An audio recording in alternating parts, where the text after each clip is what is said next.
YCP సర్కార్ అన్ని వ్యవస్థలను సర్వనాశనం చేసిందని విమర్శించారు మంత్రి గొట్టిపాటి రవికుమార్. గత సర్కార్ పెంచిన విద్యుత్ ఛార్జీలే ప్రజలకు పెనుభారంగా మారాయన్నారు. ఏపీ కృష్ణా జిల్లా ఉయ్యూరులోనే టిడ్కో గృహ సముదాయంలో సబ్ స్టేషన్ను ప్రారంభించారు. రాష్ట్రాన్ని అభివృద్ధి పదంలో నడిపించేందుకు కూటమి సర్కార్ కృషి చేస్తుందన్నారు గొట్టిపాటి. ప్రభుత్వం అధికారంలోకి వచ్చాక ఎటువంటి ఛార్జీలు పెంచలేదన్నారు. అసంపూర్తిగా ఉన్న టిడ్కో ఇళ్లను 4-5 నెలల్లో పూర్తి చేసి లబ్ధిదారులకు అందజేస్తామన్నారు గొట్టిపాటి.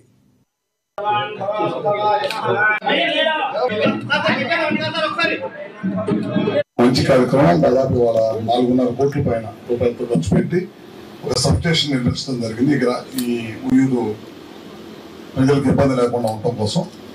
అదే కాకుండా మళ్ళీ పక్కన ఇంకొకటి ఖాళీగా పెట్టారు, ఒక దిమ్మెలా పెట్టి. మళ్ళీ ఇంకొక ట్రాన్స్ఫార్మర్ అవసరం అయినా సరే రేపు టిట్కో ఇల్లు వచ్చిన తర్వాత మళ్ళీ ఇక్కడ కూడా పవర్ అవసరం కాబట్టి ఇంకొక ట్రాన్స్ఫార్మర్ కూడా పెట్టుకోవడానికి అవకాశం ఉంది అక్కడ. ఇవన్నీ కూడా వాళ్ళు ఓపెన్ చేయడం జరిగింది. ఇంకా ముఖ్యంగా ఎమ్మెల్యే గారి కారులో వచ్చినప్పుడు కానీ పలు సందర్భాల్లో కూడా ఇక్కడ 132 సబ్స్టేషన్ గతంలో శంకుస్థాపన చేసి వదిలేశారని చెప్పారు. అది తప్పకుండా ఆల్రెడీ ఒకసారి డిపార్ట్మెంట్కి చెప్పాము. ఎంతో ఫీజిబిలిటీ రిపోర్ట్ తయారు చేయమో అవి కూడా తప్పకుండా చేస్తామని తెలియజేస్తున్నాను. అదేవిధంగా పెడనకి సంబంధించి కానీ లేకపోతే ఇక్కడ ఏపీఐఎస్సి ఇండస్ట్రియల్ ఎస్టేట్ ఉంది కరెక్టర్, అక్కడ కూడా సబ్స్టేషన్ కావాలన్నారు. రాబోయే రోజుల్లో మచిలీపట్నంలో పోర్ట్ యాక్టివిటీస్ విపరీతంగా పెరుగుతాయి. ఇందాక బాలశౌరి గారి గురించి కూడా మన ఎమ్మెల్యే గారు చెప్పారు. పోర్టుకు సంబంధించి